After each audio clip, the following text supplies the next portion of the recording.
Hello guys, class 12th की organic chemistry हम discuss कर रहे हैं और उसमें चैप्टर चल रहा है haloalkanes and haloarenes. Previous lectures में हमने क्लासिफिकेशन एंड नोमेनक्लेचर डिस्कस कर लिया है। आज के इस लेक्चर में हम डिस्कस करेंगे nature of carbon halogen bond and method of preparation. तो चलिए अपना टॉपिक स्टार्ट करते हैं, nature of carbon halogen bond. Carbon halogen bond की अगर बात करें तो कार्बन हेलोजन बॉन्ड जो होता है सिंगल कोवेलेंट बॉन्ड होता है। इसका मतलब क्या है, कार्बन और हेलोजन के एक एक इलेक्ट्रॉन की शेयरिंग से ये फॉर्म होता है। ये जो मैंने सिंगल बॉन्ड बनाया है इसमें दो इलेक्ट्रॉन हैं। यहाँ पे एक इलेक्ट्रॉन जो आया है वो किससे आया है, कार्बन से आया है। एक इलेक्ट्रॉन जो आया है वो किससे आया है, हेलोजन से आया है। अब बात करें इसकी इलेक्ट्रोनेगेटिविटी की। एल्किल हैलाइड में कार्बन जो होता है वो sp3 हाइब्रिडाइज होता है। हाइब्रिडाइजेशन के बारे में हमने बात की थी। अगर कार्बन जो होता है वो 4 सिंगल बॉन्डेड यानी सिग्मा बॉन्ड से बॉन्डेड होता है तो उसको sp3 बोलते हैं। और sp3 कार्बन की जो इलेक्ट्रोनेगेटिविटी होती है वो होती है 2.5। अब इलेक्ट्रोनेगेटिविटी क्या होते हैं बात करते हैं अभी। हेलोजन की बात करें तो हेलोजन डिफरेंट हो सकते हैं। फ्लोरीन हो सकता है, क्लोरीन हो सकता है, आयोडीन ब्रोमाइन हो सकता है या फिर आयोडीन हो सकता है। फ्लोरीन की जो इलेक्ट्रोनेगेटिविटी होती है वो होती है 4, क्लोरीन की होती है 3.5, ब्रोमाइन का होता है 3.3 और आयोडीन की होती है 2.8। कहने का मतलब क्या है, इलेक्ट्रोनेगेटिविटी, हाँ मैं बोल रहा था इलेक्ट्रोनेगेटिविटी क्या होता है। इलेक्ट्रोनेगेटिविटी का मतलब होता है कि जो बॉन्डेड इलेक्ट्रॉन पेयर है, ये वाला जो बॉन्ड में जो इलेक्ट्रॉन पेयर बना है, मतलब जो शेयरिंग करने से जो इलेक्ट्रॉन पेयर बना है उसको बॉन्डेड इलेक्ट्रॉन पेयर बोलते हैं। इस बॉन्डेड इलेक्ट्रॉन पेयर को अपनी तरफ अट्रैक्ट करने की टेंडेंसी जो होता है उसको हम बोलते हैं इलेक्ट्रोनेगेटिविटी। अब आप देख रहे हैं डेटा से कि इलेक्ट्रोनेगेटिविटी, डेटा आपको याद करने की ज़रूरत नहीं, सिर्फ मैंने समझाने के लिए आपको यहाँ पे ये डेटा लिए हैं इलेक्ट्रोनेगेटिविटी के। तो इलेक्ट्रोनेगेटिविटी के डेटा से आप यहाँ देख रहे हैं कि इलेक्ट्रोनेगेटिविटी जो है वो हेलोजन एटम की ज़्यादा है। इसका मतलब क्या हुआ कि हेलोजन एटम जो है वो इस बॉन्डेड पेयर को अपनी तरफ अट्रैक्ट करने की टेंडेंसी ज़्यादा रखता है। अब इस बॉन्डेड इलेक्ट्रॉन पेयर को ये हेलोजन अपनी तरफ अट्रैक्ट करेगा तो इसके ऊपर, हेलोजन एटम के ऊपर इलेक्ट्रॉन डेंसिटी इंक्रीज हो जाती है और इसीलिए हम ऐसा बोल सकते हैं कि इस हेलोजन के ऊपर पार्शियली नेगेटिव चार्ज डेवलप हो जाता है। और जितनी इलेक्ट्रॉन डेंसिटी हेलोजन के ऊपर इंक्रीज हुई है उतनी ही कार्बन के ऊपर डिक्रीज हुई है, क्योंकि ये जो बॉन्ड पेयर है वो कार्बन और हेलोजन के बीच में ही है। तो ऐसा बोल सकते हैं कि जितना नेगेटिव चार्ज हेलोजन के एटम के ऊपर आया है उतना ही पॉजिटिव चार्ज जो है वो कार्बन के ऊपर आ जाएगा। क्लियर है? तो इस वजह से इलेक्ट्रोनेगेटिविटी डिफरेंस की वजह से कार्बन हेलोजन बॉन्ड जो होता है वो पोलर बॉन्ड बन जाता है। ठीक है, एक बार पढ़ लीजिए, ये ही सारी चीज़ें जो मैंने आपको समझाई हैं वो ही यहाँ पे लिखी हुई हैं। Since halogen atom are more electronegative than carbon, the carbon halogen bond of alkyl halide is polarised.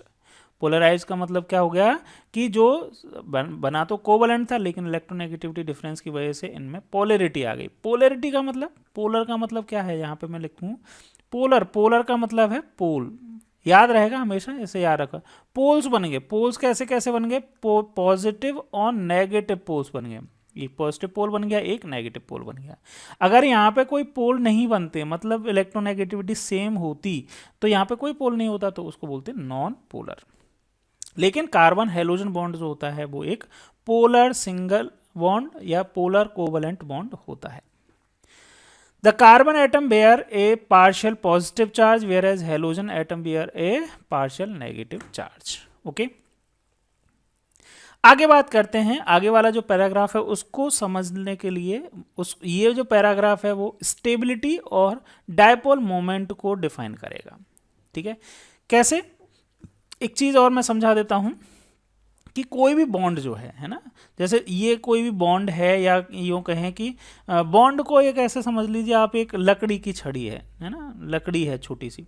Carbon और हेलोजन के बीच में सपोज एक छोटी सी लकड़ी बनी हुई है, मतलब इन दोनों के बीच में बहुत छोटी सी है। दूसरा कार्बन हेलोजन बॉन्ड है वो थोड़ा सा बड़ा है। ठीक है, तीसरा जो कार्बन हेलोजन बॉन्ड है सपोज वो और बड़ा है, और चौथा कार्बन हेलोजन बॉन्ड इससे भी ज़्यादा बड़ा है। अब आप बताएं इजीली कौन सा ब्रेक हो जाएगा, सबसे इजीली ब्रेक कौन सा होगा? जो सबसे लॉन्ग है वो इजीली ब्रेक हो जाएगा, जो कम है वो इजीली ब्रेक नहीं होगा। मतलब ब्रेक होने का मतलब क्या है कि ब्रेक होने का मतलब जो इजीली ब्रेक हो रहा है उसको एनर्जी क्या देनी पड़ रही है, हमें कम देनी पड़ रही है ना। तो हम ऐसा बोल सकते हैं कि जो बॉन्ड, मतलब ये जो मैंने लेंथ बताई है उसको बॉन्ड लेंथ, दो एटम के बीच में जो डिस्टेंस होती है उसको बॉन्ड लेंथ बोलते हैं।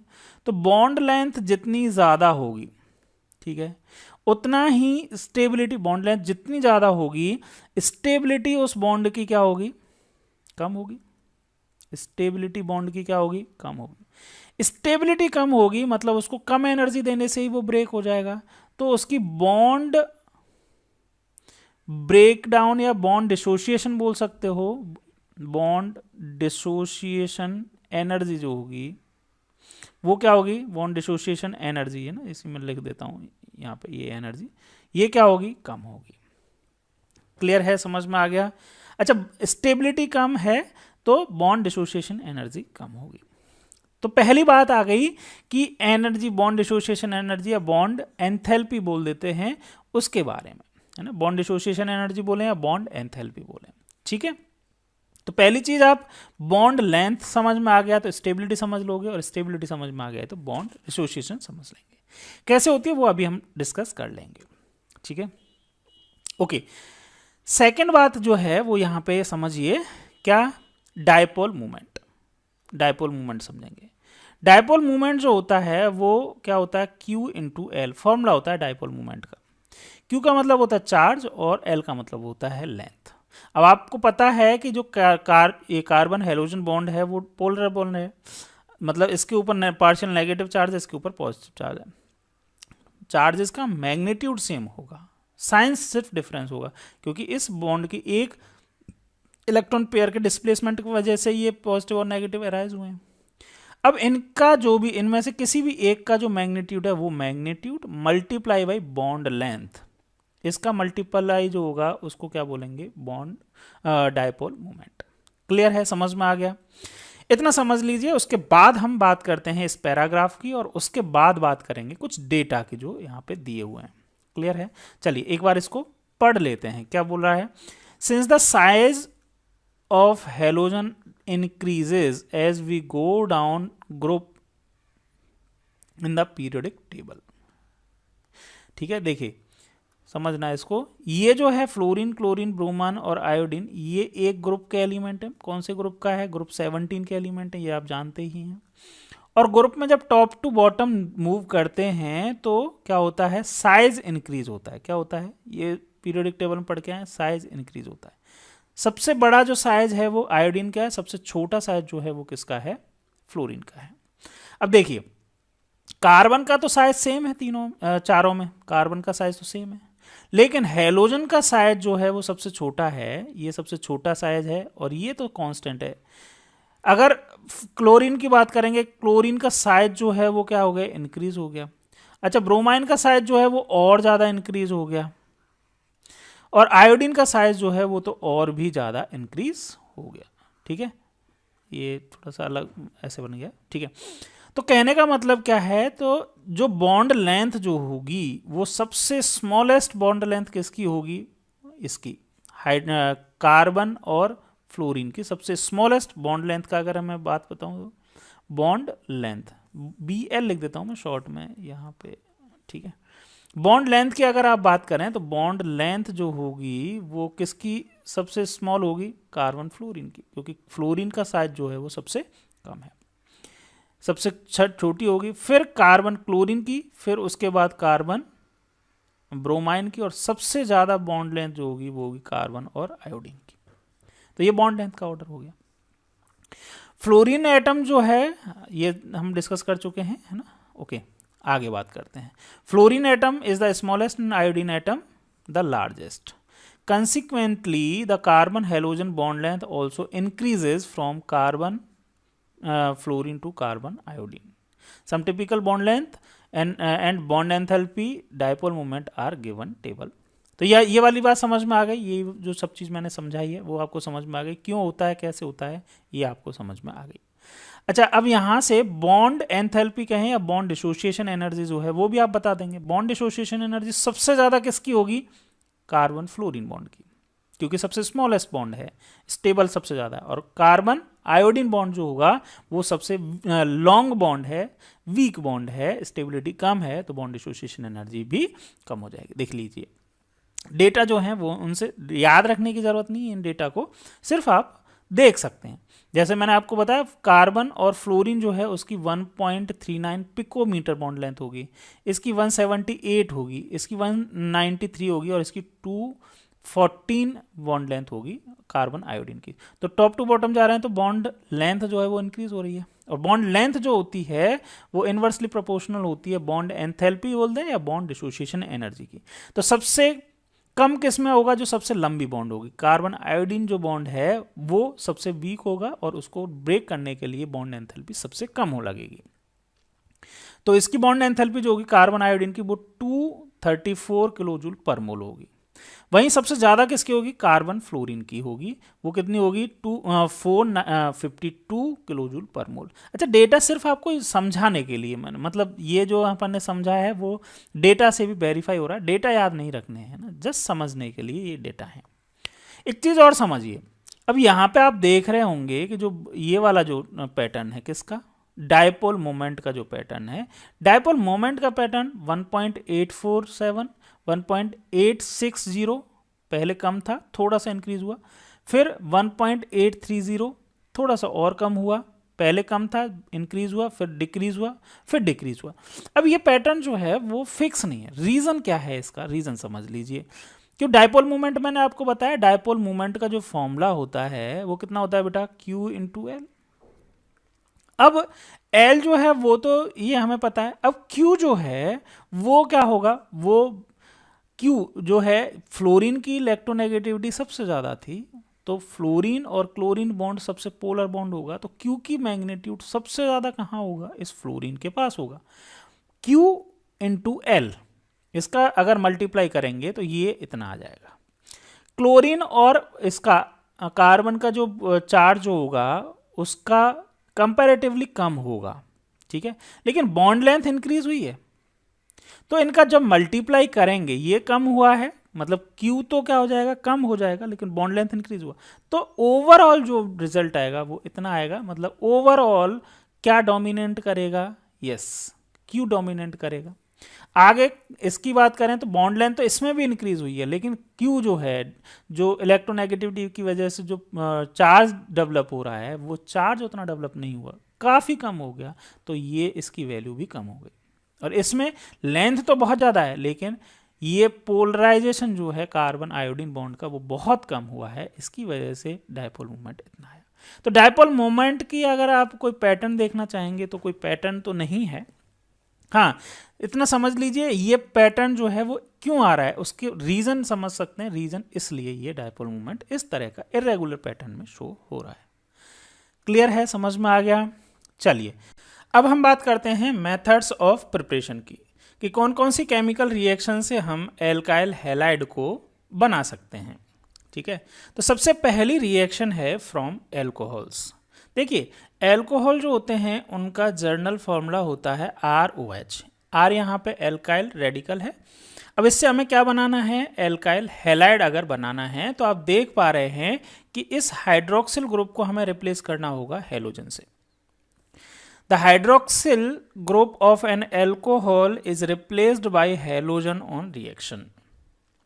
अब इस हेलोजन से रिप्लेस करने के लिए कौन कौन से रिएजेंट यूज होते हैं वो देखिए। तो पहला रिएजेंट जो यूज होता है वो है concentrated halogen acid, second phosphorus halides, और थर्ड जो यूज हो सकता है वो है थायोनिल क्लोराइड। अब कैसे कैसे होते हैं, इसमें किस तरह से रिएक्शंस होती हैं? रिएक्शंस देखिए, ये सारी रिएक्शंस है नीचे आपको दिख रही हैं। इन सभी रिएक्शन में जो मेन की पॉइंट आपको याद रखना है या पकड़ना है वो है कि इन सभी रिएक्शंस में जो हेलोजन का हाइड्रोक्सिल ग्रुप है वो हेलोजन से क्या हो रहा है? सब्स्टिट्यूट हो रहा है, रिप्लेस हो रहा है। ठीक है, चलिए इनको मैं थोड़ा सा डिटेल में आपको बताता हूं जिससे आप कभी भी भूल नहीं पाएंगे। इनको साथ साथ में मेरे नोट भी कर लेना, एक बार समझ लेना फिर नोट कर लेना। देखिए अगर हैलोजन की बात करें तो मैंने आपको 3 रिएजेंट बताए। कौन कौन से रिएजेंट बताए? फर्स्ट मैंने बताया कॉन्सेंट्रेटेड, क्या बताया? Concentrated halogen acid first. Okay, halogen acid मतलब इसका मतलब हुआ HX, halogen acid. Phosphorus halide, phosphorus halide क्या हो सकते हैं? या तो PX3 हो सकता है या PX5 हो सकता है। PX3 PX5 क्यों हो सकता है? आप जानते हैं फॉस्फोरस की जो वैलेंसी होती है वो 3 और 5 दोनों होती हैं, इसीलिए दोनों तरह के हैलाइड पॉसिबल हैं। और थर्ड जो रिएजेंट मैंने बात की थियोनिल क्लोराइड, थियोनिल क्लोराइड का फॉर्मूला होता है SOCl2। चलिए पहली रिएक्शन की बात कर लेते हैं कि फर्स्ट जो रिएजेंट है उससे हम एल्केन कैसे बनाएंगे, सॉरी एल्किल हैलाइड कैसे बनाएंगे एल्कोहल का यूज करके। तो देखो इसमें ROH की रिएक्शन हमें HX मतलब हैलोजन एसिड से करवानी है, तो क्या फॉर्म हो जाएगा हमारा? RX फॉर्म हो जाएगा, एल्काइल हैलाइड बन जाएगा और बाय प्रोडक्ट के फॉर्म में वाटर बनेगा। लेकिन कैसे कैसे बनेगा, किस किस कंडीशन में बनेगा? कंडीशंस की बात कर लेते हैं। देखो हैलोजन एसिड जो हैं उनकी अगर रिएक्टिविटी की बात करें तो रिएक्टिविटी जो होता है सबसे मोस्ट रिएक्टिव होता है HI, फिर HBr, HCl और सबसे लीस्ट रिएक्टिव होता है HF। इसका रीजन भी आप समझ लीजिए, HI जो होता है उसकी बॉन्ड लेंथ जो होती है वो सबसे ज़्यादा होती है। जैसे कार्बन और आयोडीन के बीच की बॉन्ड लेंथ होती है, हमने अभी थोड़ी देर पहले पढ़ा था कि नेचर ऑफ बॉन्ड लेंथ में ना कार्बन आयोडीन की बॉन्ड लेंथ सबसे हाई बड़ी होती है क्योंकि आयोडीन का साइज सबसे बड़ा होता है। सिमिलरली कार्बन की जगह यहाँ हाइड्रोजन है तो इसकी भी बॉन्ड लेंथ जो होती है वो सबसे ज़्यादा होती है। तो सबसे लेस स्टेबल है, लेस स्टेबल का मतलब मोर रिएक्टिव है, इसीलिए HI जो होता है वो मोर रिएक्टिव होता है और सबसे लीस्ट रिएक्टिव HF होता है। क्लियर है? अब आपने कोई एल्कोहल लिया, अब ये एल्कोहल के भी टाइप देखेंगे हम किस किस तरह से होगा। अगर आपने कोई एल्कोहल लिया, सपोज मैंने ये ROH ले लिया, ROH ये एल्कोहल लिया, इसकी रिएक्शन अगर आपने HI से करवाई तो HI जो है मोर रिएक्टिव है, इसीलिए सिर्फ इसको हीट करेंगे। HI के सॉल्यूशन ROH का सॉल्यूशन जो है उसको कॉन्सेंट्रेटेड HI के सॉल्यूशन के साथ में हीट करेंगे तो आपको क्या फॉर्म होगा? एल्किल आयोडाइड फॉर्म हो जाएगा, साथ में वाटर बनेगा। लेकिन अगर ब्रोमाइन अगर बनाना है, एल्किल ब्रोमाइड आपको बनाना है तो क्या करना पड़ेगा? HBr लेना पड़ेगा। अब HBr की रिएक्टिविटी जो होती है वो कंपैरेटिवली कम होती है, लेस रिएक्टिव होता है, तो इसके लिए या तो आपको क्या करना पड़ेगा? इसको कांस्टेंट बॉइलिंग करना पड़ेगा, कंटिन्यू आपको इन दोनों के सॉल्यूशन को बॉयल करना पड़ेगा, तब जाके आपको एल्काइल ब्रोमाइड बनेगा। या फिर आपको क्या करना पड़ेगा? सिर्फ हीट करना है थोड़ा सा, तो आपको लेना पड़ेगा कॉन्सेंट्रेटेड H2SO4। अब कॉन्सेंट्रेटेड H2SO4 क्या करेगा? देखो कॉन्सेंट्रेटेड H2SO4 जो होता है ना वो डिहाइड्रेटिंग एजेंट है। क्या है? Dehydrating agent. डिहाइड्रेटिंग एजेंट का मतलब समझ रहे हो क्या? ऐसा एजेंट या ऐसे सब्सटेंस जो वाटर को एब्जॉर्ब कर लेते हैं। तो ये कॉन्सेंट्रेटेड H2SO4 क्या करेगा? इस वाटर को एब्जॉर्ब कर लेगा, और अब वाटर को एब्जॉर्ब करेगा तो लीच एटलियर प्रिंसिपल के अकॉर्डिंग केमिकल इक्विलिब्रियम में आपने पढ़ा है कि रिएक्शन फॉरवर्ड डायरेक्शन में ज़्यादा जाएगी, इसीलिए ये कॉन्सेंट्रेटेड H2SO4 जो होता है वो एज ए कैटलिस्ट कह लीजिए या रेट एनहांसर का काम करता है। बात करें अगर HCl की, तो HCl जो होता है उसकी रिएक्टिविटी तो और भी कम होती है, तो सिर्फ बॉइलिंग से काम नहीं चलेगा, उसके लिए कैटलिस्ट यूज करना पड़ेगा। कौन सा? ZnCl2 कैटलिस्ट यूज करना पड़ेगा। अब ZnCl2 की प्रेजेंस में HCl की रिएक्शन करवाते हैं तो एल्किल क्लोराइड हमें मिलते हैं। लेकिन HF की रिएक्शन तो किसी भी कंडीशन में हो नहीं पाती है। क्यों नहीं होती है?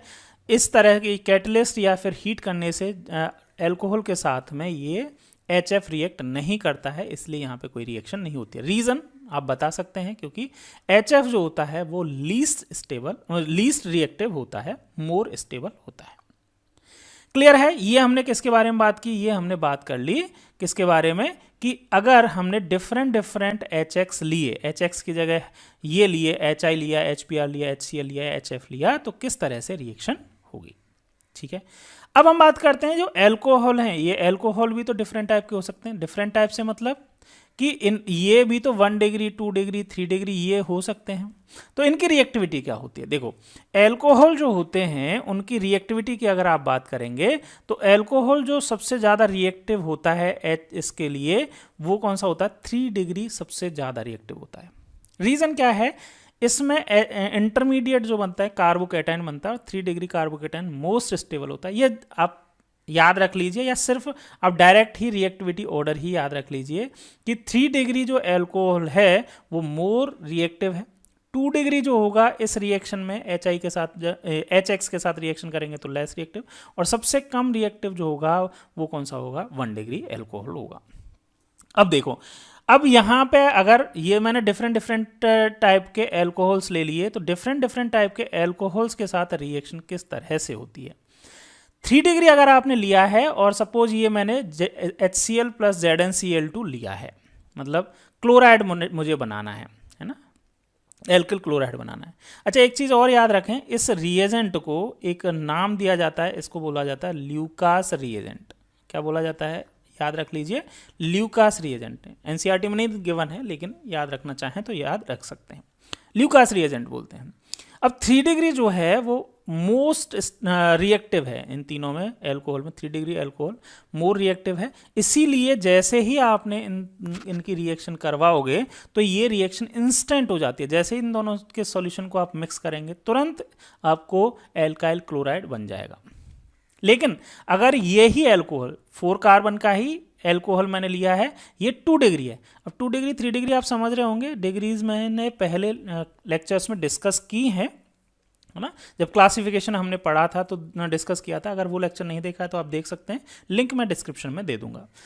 फिर भी यहाँ पे थोड़ा सा बता दूं, 3 डिग्री एल्कोहल का मतलब है कि ये OH ग्रुप जो है वो 3 डिग्री कार्बन से जुड़ा हुआ हो। 3 डिग्री कार्बन, 3 डिग्री कार्बन का मतलब ऐसा कार्बन जो 3 अदर कार्बन से जुड़ा हुआ हो 3 डिग्री, ऐसा कार्बन जो 2 डिग्री कार्बन, ऐसा कार्बन जो 2 अदर कार्बन से जुड़ा हुआ। जैसे ये कार्बन है तो ये कार्बन जो है एक इस कार्बन से जुड़ रहा है, एक इस कार्बन से भी जुड़ रहा है, तो 2 अदर कार्बन से भी जुड़ा हुआ है। अच्छा, कई स्टूडेंट्स हो सकते हैं सर ये कार्बन से नहीं जुड़ रहा है, ये तो इससे भी जुड़ रहा है। हाँ, जुड़ तो रहा है लेकिन डायरेक्ट नहीं जुड़ रहा है ना। इस कार्बन से ये वाला कार्बन जुड़ रहा है, तो इस कार्बन की जब डिग्री चेक करनी होगी हमें, तब हम सिर्फ डायरेक्ट जुड़े हुए कार्बन को ही काउंट करेंगे। तो डायरेक्ट एक इधर है और एक इधर है, तो 2 अदर कार्बन से जुड़ा हुआ है तो 2 डिग्री। और एल्कोहल जो ग्रुप है, OH ग्रुप जो है, वो अगर 1 डिग्री कार्बन पे प्रेजेंट हो, 1 डिग्री का मतलब जो सिर्फ अदर 1 कार्बन से ही जुड़ा हुआ हो। ये कार्बन जो है वो सिर्फ एक अदर कार्बन से जुड़ा हुआ है, आगे कितने से जुड़ा हुआ है उससे कोई मतलब नहीं। ये कार्बन को हम देखेंगे, इस कार्बन को कितने अदर कार्बन से जुड़ा हुआ है, तो ये सिर्फ एक कार्बन से जुड़ा हुआ है और इस कार्बन के ऊपर OH प्रेजेंट है, इसीलिए इसको बोलेंगे 1 डिग्री एल्कोहल। ठीक है, चलिए अगर 2 डिग्री एल्कोहल हमने लिया और वही सेम ल्यूकास रिएजेंट, मतलब सेम हमने एल्किल हैलाइड बनाया है, 4 कार्बन का ही मैंने एल्कोहल लिया है, तो आपको ये रिएक्शन जो है वो 5 to 6 मिनट में होगी। क्यों होगी समझ गए होंगे आप, क्योंकि 2 डिग्री जो एल्कोहल है वो 3 डिग्री एल्कोहल से लेस रिएक्टिव है। और 1 डिग्री की बात करें तो 1 डिग्री तो सबसे कम रिएक्टिव है। इसीलिए अगर आपने सेम रिएजेंट लिया HCl प्लस ZnCl2 लिया और 1 डिग्री एल्कोहल है, तो उस रिएक्शन को होने में 30 मिनट या उससे भी ज़्यादा टाइम लग सकता है। क्लियर है, समझ में आ गया। अच्छा, यहाँ पे एक नोट और है, यहाँ पे समझ लीजिए कि RI मतलब एल्किल आयोडाइड में B obtained by heating alcohol with NiA, मतलब सोडियम आयोडाइड या पोटेशियम आयोडाइड विद H3PO4। तो इसकी रिएक्शन जो है HI के अलावा किससे कर सकते हैं? सिर्फ हीट कर दें, क्योंकि RI बनाना है हमें तो HI भी नहीं लेने की जरूरत। HI की जगह हम क्या ले सकते हैं? सोडियम आयोडाइड या फिर पोटेशियम आयोडाइड ले सकते हैं इन द प्रेजेंस ऑफ H3PO4। तो इससे भी रिएक्शन हो जाएगी और हमको एल्काइल आयोडाइड बन जाएंगे। तो ये रिएक्शन हुई फर्स्ट रिएक्शन, किसके साथ में? एल्कोहल को हम किस किस तरह से बना सकते हैं, कैसी है?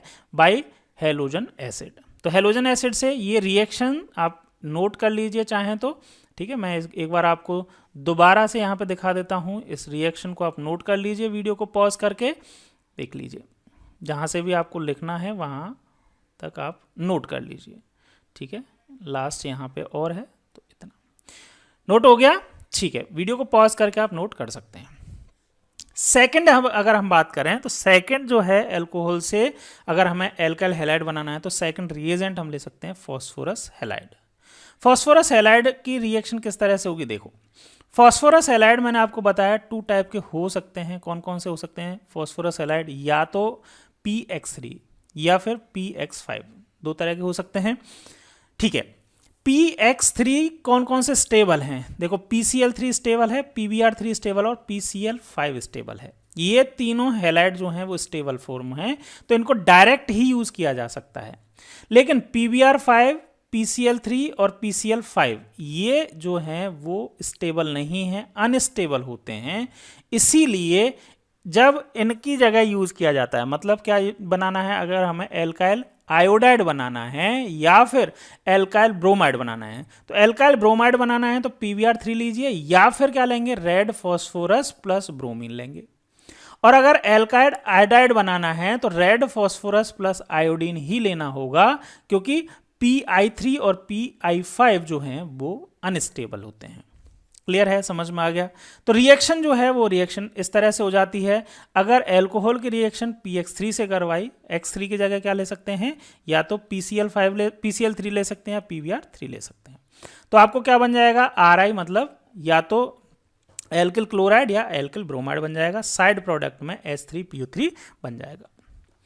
अगर रिएक्शन में PX5 लिया है, PX5 सिर्फ एक ही जगह ले सकते हैं, PCl5, ठीक है, इसके अलावा और कोई भी PI5 और PBr5 अनस्टेबल हैं, तो PCl5 ले सकते हैं।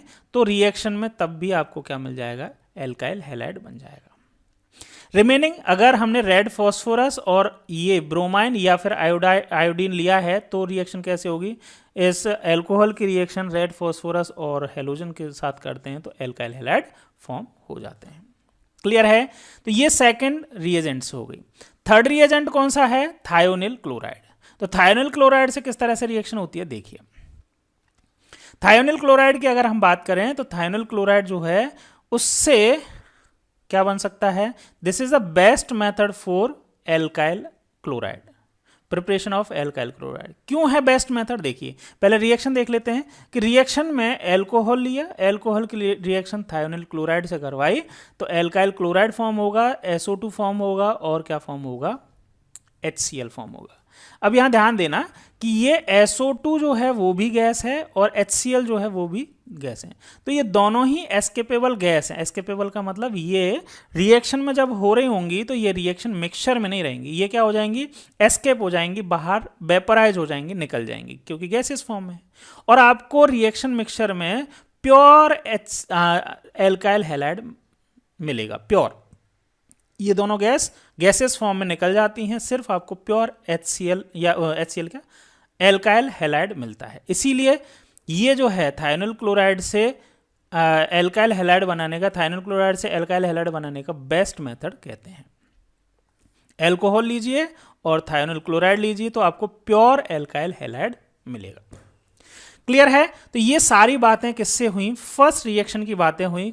कौन सी रिएक्शन है, फर्स्ट रिएक्शन हमारी फ्रॉम एल्कोहल। तो एल्कोहल से कॉन्सेंट्रेटेड हेलोजन एसिड से पढ़ लिया, फास्फोरस हैलाइड से पढ़ लिया और थाइनिल क्लोराइड से पढ़ लिया। एक बार रीड कर लेते हैं सारी बातें जो मैंने अभी आपको बताई हैं, वही सारी बातें यहाँ पे लिखी हुई हैं, एक बार रीड कर लेते हैं। देखिए, thionyl chloride is preferred because of their 2 product are escapable gas. कौन कौन से मैंने अभी बताया, SO2 और HCl एस्केपेबल गैस होती हैं, तो प्योर RCl आपको मिलता है।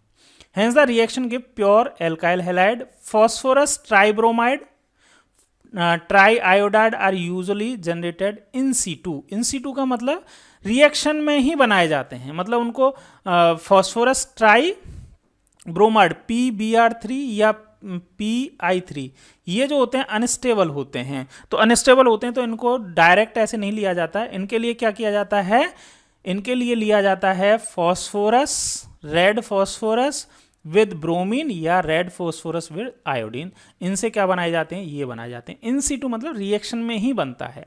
कैसे बनेगा, रेड फॉस्फोरस एंड ब्रोमीन या रेड फॉस्फोरस विद आयोडीन से। आगे, the preparation of alkyl chloride is carried out either by passing dry hydrogen chloride through the solution of alcohol or by heating a solution of alcohol in concentrated aqueous acid। ठीक है, तो जो first reaction है, तो या तो क्या करते हैं, एल्काइल क्लोराइड बनाने के लिए हाइड्रोजन क्लोराइड HCl जो है वो गैस लेते हैं और ROH का एक्वस सॉल्यूशन लेते हैं और दोनों को हीट करते हैं। कंडीशंस मैंने HX की जगह आप डिफरेंट जो मैंने बताए हैं वो कंडीशंस वो रहेंगी। या फिर क्या ले सकते हैं, दोनों दूसरी कंडीशन क्या ले सकते हैं कि by heating solution of alcohol, alcohol का सॉल्यूशन लिया और कॉन्सेंट्रेटेड एक्वस एसिड, मतलब HX जो है उसका कॉन्सेंट्रेटेड एक्वस सॉल्यूशन लिया।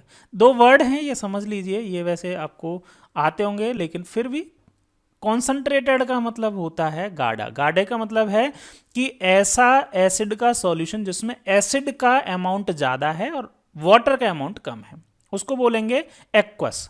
और अपोजिट हो जाए, वाटर का अमाउंट ज़्यादा हो और एसिड का अमाउंट कम हो तो उसको बोलेंगे डाइल्यूट। वाटर का अमाउंट ज़्यादा हो और एसिड का कम हो तो डाइल्यूट। ठीक है, और एक्वस का मतलब क्या है, एक्वस का मतलब होता है कि वाटर में सॉल्यूशन। जैसे HCl जो है, HCl को अगर वाटर में जब डिसॉल्व करते हैं तो इसको हम कैसे लिख सकते हैं, HCl का aqueous solution, aqueous solution of HCl। ठीक है, दोनों वर्ड समझ में आ गए, कॉन्सेंट्रेटेड और एक्वस। क्लियर? चलिए जी, ये रिएक्शंस जो हैं वो मैंने सारी आपको बताई हैं, ये रिएक्शंस हैं। इन रिएक्शंस के बारे में एक रिएक्शन जो मैंने आपको HX के साथ में जो बताई थी, थोड़ी सी डिटेल में मैं पहले ही बता चुका हूँ, उसके बारे में यहाँ पे लिखा हुआ है इस पैराग्राफ में, एक बार रीड कर लेते हैं। The reaction of primary and secondary alcohol with HX require the presence of catalyst. ये क्यों? क्योंकि मैंने आपको बताया था 3 degree alcohol are more reactive, उसके बाद 2 डिग्री और सबसे लीस्ट रिएक्टिव होते हैं 1 डिग्री। ठीक है, तो प्राइमरी का मतलब 1 डिग्री और सेकेंडरी का मतलब 2 डिग्री एल्कोहल जो होते हैं उनको कैटलिस्ट की जरूरत होती है ZnCl2 की। With tertiary alcohol the reaction is conducted by simply shaking with concentrated HCl at room temperature. देखो ये कॉम्प्लेक्स है थोड़ी सी लैंग्वेज, लेकिन मैंने जो आपको बताई है इसी को सिंप्लीफाई करके सारा का सारा बताया है। Constant boiling with HBr is use for preparing alkyl bromide, ये भी बताया है। Good yield of Ri may be obtained by heating alcohol with sodium और पोटेशियम आयोडाइड इन 95% फॉस्फोरिक एसिड। मैंने ये भी बताया था कि Ri जो है उसको किससे भी ऑब्टेन कर सकते हैं, पोटेशियम या सोडियम आयोडाइड से ऑब्टेन कर सकते हैं। The order of reactivity of alcohol with the given hello acid is 3 degree 2 degree and 1 degree. The ever method is not applicable. ठीक है, ये सारा का सारा जो हमने अभी रीड किया है ये पूरा का पूरा सिंपल लैंग्वेज में मैंने आपको सबसे पहले जो बताया था। वीडियो को बैक करके दोबारा देख लीजिए अगर आपको ये समझ में नहीं आया, फिर दोबारा से इसको पढ़ना। ठीक है, इस पैराग्राफ को, तो आपको पूरा समझ में आ जाएगा। आगे इसमें बोला गया है the ever method is not applicable for the preparation of aryl halide.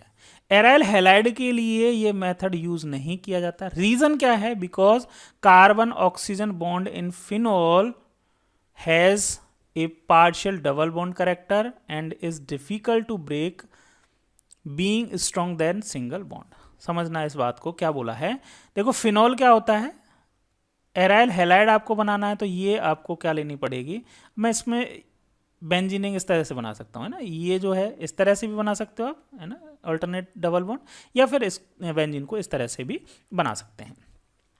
और इसके ऊपर क्या लग रहा है, एक OH लग रहा है, एक OH लग रहा है, तो इसको बोलते हैं फिनॉल। इसका कॉमन नेम होता है फिनॉल, या IUPAC में भी फिनॉल ही बोलते हैं। अब इसमें फिनॉल जो होता है ना, इसमें रेजोनेंस होता है। रेजोनेंस की वजह से इसमें ये ऑक्सीजन और कार्बन, ये कार्बन और ये ऑक्सीजन, इनके बीच में पार्शियल डबल बॉन्ड कैरेक्टर आ जाता है। और डबल बॉन्ड कैरेक्टर होने की वजह से ये बॉन्ड को ब्रेक करना, क्योंकि रेजोनेंस, ड्यू टू रेजोनेंस इसमें पार्शियल डबल बॉन्ड कैरेक्टर होता है और कार्बन और ऑक्सीजन के बीच में, इसीलिए इस बॉन्ड को ब्रेक करना ईजी नहीं होता है। तो ये OH जो हमें रिप्लेस करके X लगाना था, तो OH को रिप्लेस करना डिफिकल्ट हो जाता है। इसीलिए इन तीनों जो मैंने आपको बताए हैं रिएजेंट, इनसे हमें एराइल हैलाइड नहीं बना पाते हैं। क्लियर है, समझ में आ गया? ये वाली लाइन ये बोल रही है। ओके, चलिए आगे चलते हैं। तो ये हमारा फर्स्ट मेथड हुआ। अब सेकंड मेथड की बात करें तो सेकंड मेथड है by free radical halogenation. Free radical halogenation का मतलब क्या है जी? फ्री रेडिकल हेलोजिनेशन का मतलब है कि हेलोजन का यूज करेंगे। हेलोजन मतलब X2। अब X2 की जगह क्या क्या हो सकता है? X2 जो है वो आपका फ्लोरीन हो सकता है, क्लोरीन हो सकता है। ग्रेटर देन मैंने लगा दिया है पहले, अभी बाद में लगाएंगे, ठीक है।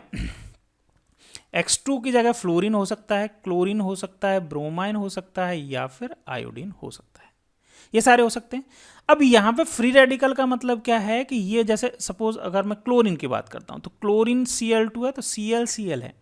अब इसकी रिएक्शन जब हम किस में लाइट की प्रेजेंस में करवाते हैं, यूवी लाइट की प्रेजेंस में करवाते हैं या इसको हीट करते हैं, तो इसके बीच में जो सिंगल बॉन्ड है ना वो ब्रेक हो जाता है।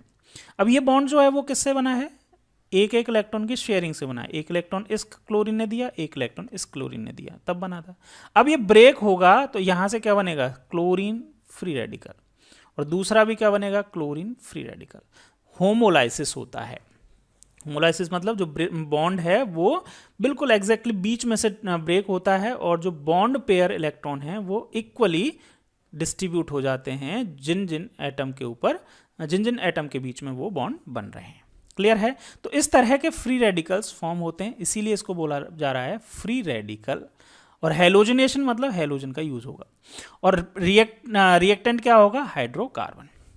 तो देखो ये वैसे मेथड बहुत ज़्यादा अच्छा नहीं है इसको एल्कल हैलाइड को बनाने के लिए। देखो क्यों नहीं है वो भी हम बात करते हैं। मिक्सचर ऑफ आइसोमेरिक मोनो और poly alkanes which are difficult. अच्छा पहले कुछ लिख रखा है। फ्री रेडिकल क्लोरीनेशन और bromination of alkanes gives a complex mixture of isomeric mono and poly haloalkanes which is difficult to separate as pure compound, consequently the yield of any one compound is low। देखो समझना है इस चीज को। क्या बोल रहा है कि ये जैसे एल्केन है, ये वाला एल्केन लिया और इसकी रिएक्शन क्लोरीन से करवाई इन the presence of UV light. UV मतलब अल्ट्रावायलेट लाइट या फोटोन बोल सकते हैं, या फिर हीट किया सिर्फ इसको, तो क्या होगा? यहाँ पे जो जितने भी हाइड्रोजन हैं है ना, इसमें क्या होगा? हाइड्रोजन जो हैं उनको रिप्लेस करेगी क्लोरीन। तो ये वाला हाइड्रोजन भी रिप्लेस हो सकता है, ये वाला भी हाइड्रोजन रिप्लेस हो सकता है, ये वाला भी हाइड्रोजन रिप्लेस हो सकता है। मतलब ये वाला तो और ये वाला तो सेम ही है। तो टू टाइप के हाइड्रोजन है यहाँ पे, एक तो ये वाला हाइड्रोजन है और एक ये वाला।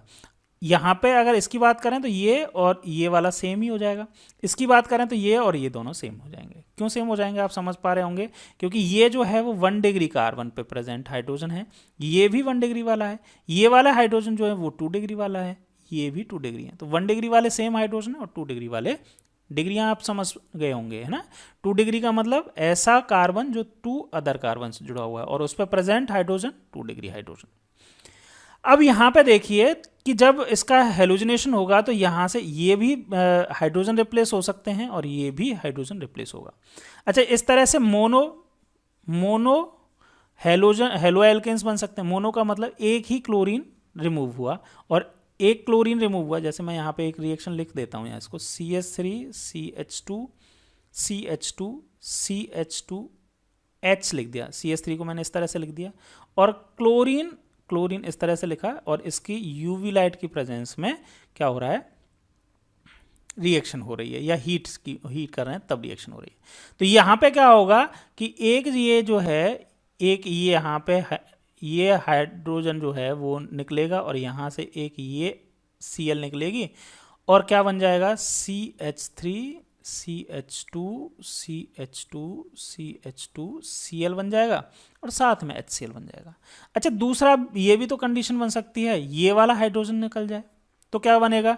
CH3 CH2 CH Cl CH3 plus HCl बन जाएगा है ना।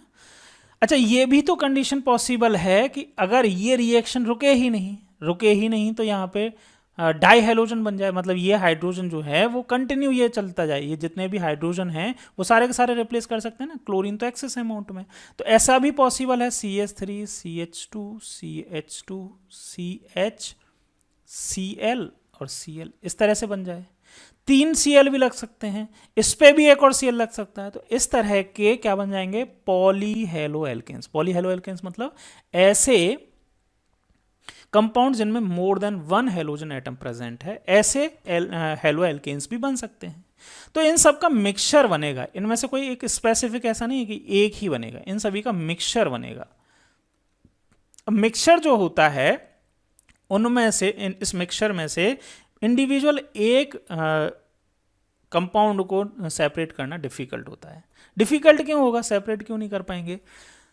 क्योंकि ये जो हैं वो आइसोमेरिक ही हैं, मतलब इन सभी का मॉलिक्यूलर मास तो सेम ही है। अगर एक टाइप के की बात करें, मतलब एक टाइप का मतलब मोनो हेलोएल्केन की बात करें या डाई हेलोएल्केन की बात करें, तो इनका मेल्टिंग पॉइंट या बॉइलिंग पॉइंट में जो डिफरेंस है वो बहुत कम है।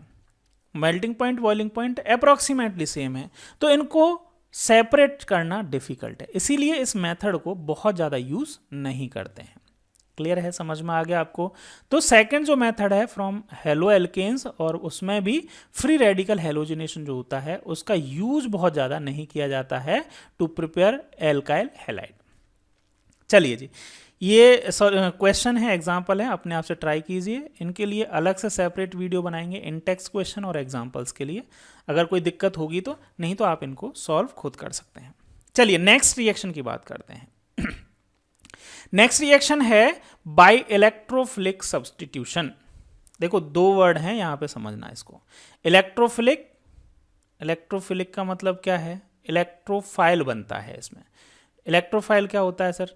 इलेक्ट्रोफाइल का मतलब है, इस इलेक्ट्रोफाइल को अगर मैं थोड़ा सा रिप्रेजेंट करते हैं ई प्लस से, तो यहीं से आपको समझ में आएगा। ई प्लस, ई मतलब इलेक्ट्रोफाइल, पॉजिटिव मतलब इसका नेचर जो होता है वो पॉजिटिव चार्ज है। अब ये पॉजिटिव चार्ज है तो किसकी तरफ अट्रैक्ट होगा ये? यस, इलेक्ट्रॉन्स की तरफ, है ना। तो यहाँ पे जो पहला जो रिएजेंट जो भी होता है, यहाँ पे जो हम रिएजेंट लेंगे उनसे एक इलेक्ट्रोफाइल जनरेट होगा, और वो क्या करेगा, इनमें से एक किसी सब्स्टिट्यूशन का मतलब डिस्प्लेसमेंट, एक तरह से आप बोल सकते हो डिस्प्लेसमेंट या रिप्लेसमेंट, ठीक है। तो सब्स्टिट्यूट कर देगा एक दूसरे मतलब पॉजिटिव चार्ज के फॉर्म में, और उसको हम बोल देंगे लिविंग ग्रुप, ठीक है।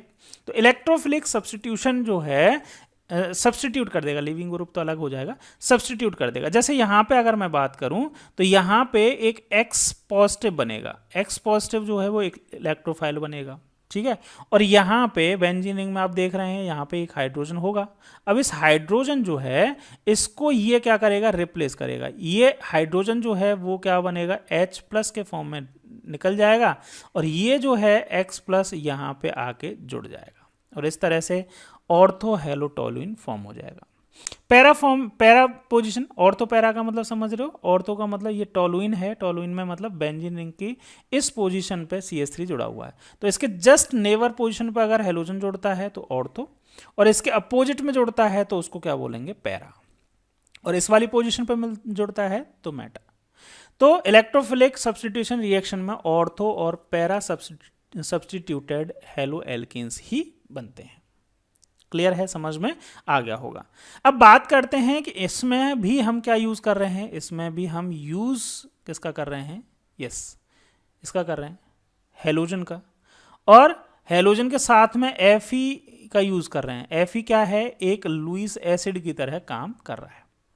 क्या क्या रिएजेंट हैं, मतलब X जो हैं, मतलब हेलोजन जो हैं, वो कौन कौन सी कंडीशन में क्या क्या लेंगे, एक बार मैं आपको बता देता हूं। देखो, रिएक्टिविटी जो होती है हेलोजन्स की, वो रिएक्टिविटी का ऑर्डर कुछ इस तरह से होता है। फ्लोरीन जो होता है वो सबसे ज़्यादा रिएक्टिव होता है, फिर ब्रोमीन, फिर क्लोरीन, और लास्ट में लीस्ट रिएक्टिव होता है आयोडीन, ठीक है। वेरी फास्ट, अगर सबसे ज़्यादा रिएक्टिव है तो ये बहुत ज़्यादा फास्ट रिएक्शन होती है, हाईली एक्सप्लोसिव होती है, इसलिए इस मेथड से, इलेक्ट्रोफिलिक सब्स्टिट्यूशन मेथड से, हम फ्लोरीन वाले कंपाउंड्स नहीं बनाते हैं, पहली चीज़। तो ये तो हटा दो इसको। ब्रोमीन और क्लोरीन जो होते हैं वो थोड़े से कम रिएक्टिव होते हैं, तो इनकी रिएक्शन जो होती है वो किससे करवाते हैं हम? In presence of Lewis acid catalyst. Lewis acid catalyst की प्रेजेंस में हम रिएक्शन करवाते हैं। जैसे कैटलिस्ट क्या लिया है हमने? आयरन। आयरन लुईस एसिड की प्रेजेंस में ब्रोमाइन और किसकी रिएक्शन हो जाती है जी? क्लोरीन की। समझ में आ गया? अच्छा, आयोडीन जो होता है वो काफ़ी ज़्यादा लेस रिएक्टिव है, या यूं कह दें कि इसमें जो बनने वाला HI जो है वो क्या कर देता है, इसको अगेन रिवर्सिबल रिएक्शन बना देता है। तो इसीलिए HI को हटाने के लिए और इस कुछ ऑक्सीडाइजिंग एजेंट की हेल्प लेते हैं।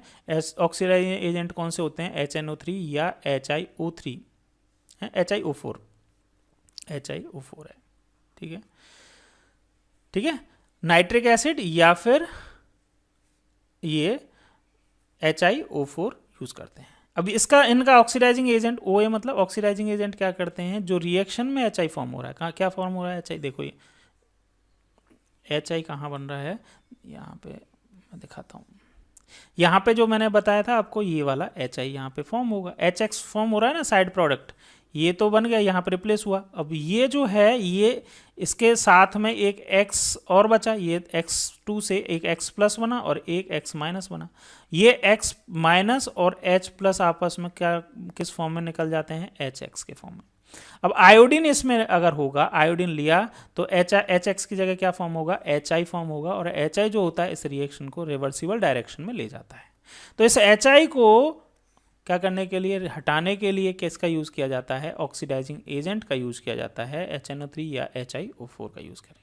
वो क्या करेंगे, इस HI को अगेन I2 प्लस H2 में कन्वर्ट कर देंगे, ठीक है। चलिए इस रिएक्शन के बारे में थोड़ी सी जो मैंने बात बताई है वो यहाँ पे लिखी हुई है, एक बार रीड कर लेते हैं। Aryl chloride and bromide can be easily prepared by electrophilic substitution of arene with the chlorine and bromine respectively, बताया मैंने अभी। In the presence of Lewis acid catalyst like iron और आयरन क्लोराइड, आयरन ले सकते हैं या फिर iron chloride भी ले सकते हैं, FeCl3 भी ले सकते हैं, okay. The ortho and para isomer can be easily separated due to large difference in their melting point. Okay, या ये पॉइंट भी ध्यान रखना कि ये इनमें भी मिक्सचर तो मिल रहा है, जैसे अभी हमने पहली वाली रिएक्शन देखा, लेकिन इसमें ऑर्थो सब्सटीट्यूटेड हेलो एल्केन और हेलो एरीन्स और पैरा सब्सटीट्यूटेड हेलो एरीन्स के मेल्टिंग पॉइंट में काफ़ी ज़्यादा डिफरेंस होता है, इसीलिए इनको ईजिली सेपरेट किया जा सकता है। Reaction with iodine are reversible in nature, देखिए ये वाला बात, रिएक्शन विद आयोडीन I2 के साथ में रिएक्शन कैसी होती है? रिवर्सिबल हो जाती है। And require the presence of an oxidising agent like HNO3 या HiO4 to oxidise the HI form during iodination. जो HI फॉर्म हो रहा है उसको अगेन I2 और H2 में कन्वर्ट करने के लिए ऑक्सीडाइजिंग एजेंट का यूज करेंगे। और लास्ट है, fluoro compounds are not prepared by this method due to high reactivity of fluorine. Clear है, समझ में आ गया? तो ये वाली बातें जो मैंने आपको बताई हैं यहां से नोट कर लीजिए एक बार वीडियो को पॉज करके, फिर नेक्स्ट रिएक्शन देखते हैं। ओके, नेक्स्ट रिएक्शन है सैंडमेयर्स रिएक्शन, काफ़ी इंपॉर्टेंट है। नेम रिएक्शन जितने भी हैं वो काफ़ी ज़्यादा इंपॉर्टेंट हो जाती हैं, ये आगे भी आएगी। इस रिएक्शन की इंपॉर्टेंस काफ़ी ज़्यादा है। यहाँ पे हम एल्काइल एरिल हैलाइड बनाने के लिए यूज़ कर रहे हैं, हेलोजन डेरिवेटिव बनाने के लिए यूज़ कर रहे हैं। इसके और भी क्या है एप्लीकेशंस हैं। इस रिएक्शन की अगर बात करूं मैं, तो इस रिएक्शन को नाम तो क्या है? Sandmeyer reaction. इसमें जो रिएक्टेंट यूज होता है वो प्राइमरी एरोमेटिक अमीन। अच्छा, प्राइमरी सेकेंडरी टर्सरी ये अमीन्स क्या होती हैं? देखो NH2 जो होती है दिस इज कॉल्ड प्राइमरी और 1 डिग्री प्राइमरी अमीन, जहां पे भी हो गया, या 1 डिग्री अमीन बोलेंगे। NH अगर हो जाएगा, इसमें NH होगा तो उसको 2 डिग्री अमीन्स बोलते हैं या सेकेंडरी अमीन। और नाइट्रोजन के ऊपर अगर कोई भी हाइड्रोजन प्रेजेंट नहीं है तो उसको 3 डिग्री अमीन्स बोलते हैं। तो यहाँ देखिए ये बेंजीन रिंग और ये जो है वो NH2 है, तो ये प्राइमरी एरोमेटिक। एरोमेटिक क्यों? क्योंकि ये है अमीन है, ठीक है। इसको एनिलीन भी बोलते हैं। क्लियर है? ओके। इसमें क्या करते हैं, इसकी रिएक्शन सबसे पहले 2 स्टेप में रिएक्शन होगी। सबसे पहले NaNO2 प्लस HX की हेल्प से क्या बनाएंगे? डाईएजोनियम सॉल्ट फॉर्म करते हैं। डाईएजोनियम सॉल्ट फॉर्म करते हैं। इस डाईएजोनियम सॉल्ट की रिएक्शन किससे करते हैं? क्यूप्रस हैलाइड से करते हैं, तो एराइल हैलाइड फॉर्म होते हैं। हेलोजन जो हैं वो या तो क्लोरीन या फिर ब्रोमीन, मतलब क्यूप्रस क्लोराइड या क्यूप्रस ब्रोमाइड ही यूज करते हैं। क्यों यूज करते हैं अभी बात करते हैं। देखिए, when primary aromatic amine dissolve or suspended in cold aqueous mineral acid is treated with sodium nitrate, ठीक है, ये कोल्ड एक्वस मिनरल एसिड होगा और इसकी रिएक्शन किससे से करवाएंगे, treated with sodium nitrate, a diazonium salt is formed, diazonium salt, ये वाला डाइएजोनियम सॉल्ट फॉर्म होगा। Mixing the solution of freshly prepared diazonium salt with cuprous chloride और cuprous bromide result in the replacement of diazonium group with chlorine और bromine. तो ये जो group है ये किससे रिप्लेस हो जाता है, हैलोजन से रिप्लेस हो जाता है। तो सिंपल सा आप याद रखें, 2 स्टेप में रिएक्शन है कि सबसे पहले तो क्या होगा, ये प्राइमरी एरोमेटिक अमीन जो है उसकी रिएक्शन NaNO2 प्लस HX करवाएंगे तो डाइएजोनियम सॉल्ट फॉर्म होगा, और डाइएजोनियम सॉल्ट की रिएक्शन किससे कराएंगे, क्यूप्रस क्लोराइड या क्यूप्रस आयोडाइड से करवाएंगे तो एराइल हैलाइड फॉर्म हो जाएगा। क्लियर है, समझ में आ गया यहाँ तक। ये सेंडमेयर्स रिएक्शन बहुत ज़्यादा इंपॉर्टेंट है, काफ़ी ज़्यादा इंपॉर्टेंट है, इस रिएक्शन को याद रखना। ये नेम रिएक्शंस होती हैं बहुत ज़्यादा इंपॉर्टेंट होती हैं। क्लियर है, समझ में आ गया। आगे इसमें आयोडाइड के बारे में बात करते हैं कि आयोडाइड एराइल हैलाइड में एराइल आयोडाइड किस तरह से फॉर्म होगा। Replacement of diazonium group by iodine does not require the presence of cuprous halide and is done simply by shaking diazonium salt with potassium iodide. Cuprous halide की ज़रूरत नहीं होती iodide form करने के लिए, एराइल आयोडाइड फॉर्म करने के लिए सिर्फ KI के साथ में इसको रूम टेम्परेचर पे ही शेक करते हैं तो हमें क्या मिल जाता है, एराइल आयोडाइड फॉर्म हो जाता है। क्लियर है, समझ में आ गया। नेक्स्ट जो रिएक्शन है हाइड्रोकार्बन्स की वो है फ्रॉम एल्कीन्स। अब एल्कीन्स में आप देख ही रहे होंगे ये एल्कीन है, एल्कीन का मतलब ऐसे कंपाउंड जिनमें डबल बॉन्ड हो। इसकी रिएक्शन हेलोजन एसिड से करवाते हैं तो इस रिएक्शन को बोलते हैं हाइड्रोहेलोजिनेशन। क्या बोलते हैं, हाइड्रोहेलोजिनेशन। तो इसमें क्या होगा, ये एक बॉन्ड ब्रेक होता है, एक कार्बन के ऊपर H लगता है और दूसरे कार्बन के ऊपर Cl लगता है और इस तरह से एक एल्काइल हैलाइड फॉर्म हो जाता है। तो फर्स्ट जो है रिएक्शन वही है, addition of hydrogen halide. An alkene is converted to corresponding aryl halide by reaction with hydrogen chloride और हाइड्रोजन ब्रोमाइड और hydrogen iodide. Propene yield 2 product, however only one predominant as per Markovnikov rule। जैसे एक example लें कि unsymmetric alkenes जो होती हैं, Markovnikov rule क्या होता है आपने पढ़ा है वैसे क्लास 11th में, लेकिन थोड़ा सा मैं बता देता हूं। मार्कोनिकॉफ रूल क्या बोलता है कि अगर ये असिमेट्रिक क्या हो, एल्कीन्स हों और उनके ऊपर HX का क्या किया जाए, एडिशन होता है, तो ये इसका नेगेटिव पार्ट का मतलब ये है आयोडीन वाला पार्ट नेगेटिव और हाइड्रोजन वाला पार्ट पॉजिटिव। ये नेगेटिव वाला पार्ट उस कार्बन के ऊपर जाएगा, डबल बॉन्डेड उस कार्बन के ऊपर जाएगा जिसके ऊपर कम क्या होंगे, हाइड्रोजन होंगे। कम हाइड्रोजन इसके ऊपर है, और हाइड्रोजन किसके ऊपर जाएगा, हाइड्रोजन उसके ऊपर जाएगा जिसके ऊपर हाइड्रोजन का नंबर ज़्यादा है। तो इसको बोलते हैं मार्कोनिकॉफ रूल। डिटेल में मैं नहीं बता रहा हूँ, याद रखने के लिए कि मेजर प्रोडक्ट जो होगा वो मार्कोनिकॉफ रूल से बनेगा। मार्कोनिकॉफ रूल क्या बोलता है, एक चीज़ याद रख लिए, नेगेटिव वाला जो है वो कम वाले हाइड्रोजन के पास, डबली बॉन्डेड उस कार्बन के पास जाएगा जिसके पास कम हाइड्रोजन होंगे। जैसे मेजर प्रोडक्ट जो होगा वो CH3CHI, ये वाला CH3CHI और CH2 और ये वाला H तो CH3, इस तरह से मेजर प्रोडक्ट हुआ।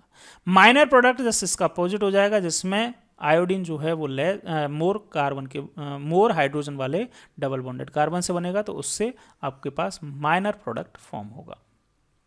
क्लियर है, ये रिएक्शन आपने एल्कीन में पढ़ी है, क्लास 11th में नहीं पढ़ी है तो याद रखें। मार्कोनिकॉफ रूल समझ में आ गया और ये रिएक्शन भी आपको समझ में आ गई होगी। नेक्स्ट है एडिशन ऑफ हेलोजन। एल्कीन की रिएक्शन अगर हेलोजन से करवाते हैं तो die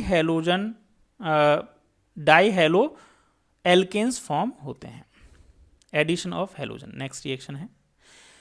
in the laboratory addition of bromine is in CCl4 to an alkene resulting in discharge of reddish brown color of bromine constitute an important method of for detection of double bonded in A molecule.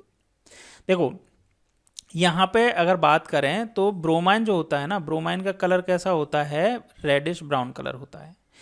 Bromine की reaction अगर CCl4 की presence में किसी compound से करवाई और उसका colour जो है, ब्रोमाइन का कलर होता है ब्राउन कलर होता है।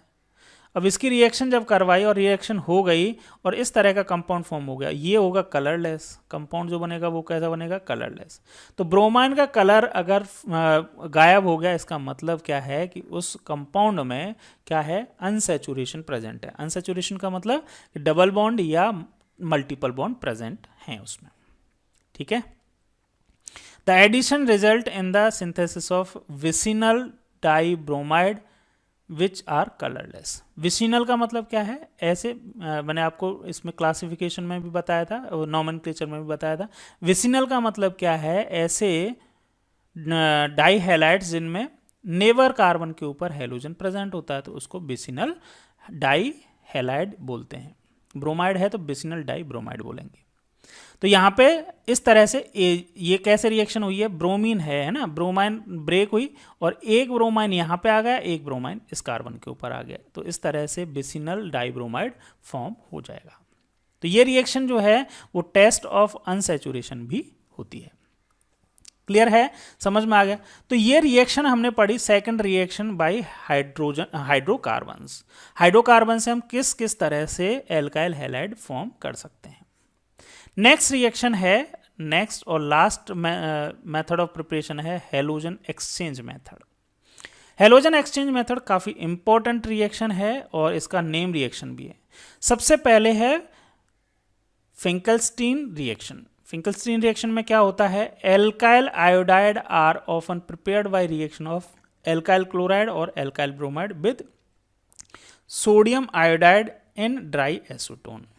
यहाँ पे एल्काइल क्या लिया है, एक हैलाइड लिया है। एल्काइल हैलाइड में क्या ले सकते हैं, एल्काइल क्लोराइड ले सकते हैं या फिर एल्काइल क्लोराइड लेंगे या एल्काइल ब्रोमाइड लेंगे और इसकी रिएक्शन कराएंगे सोडियम आयोडाइड से। तो यहाँ एक्सचेंज रिएक्शन होती है। ये सोडियम जो होता है वो यहाँ पे आ जाता है, Ri फॉर्म हो जाता है और X जो है वो NaX के फॉर्म में निकल जाता है। और जो बनता है Na B, यहाँ पे NaX की जगह क्या बनेगा, या तो Na अगर Cl लिया है X की जगह तो NaCl बनेगा, Br लिया है तो NaBr लेगा। तो ये NaCl और NaBr जो फॉर्म होते हैं वो प्रेसिपिटेट हो जाते हैं ड्राई एसीटोन में।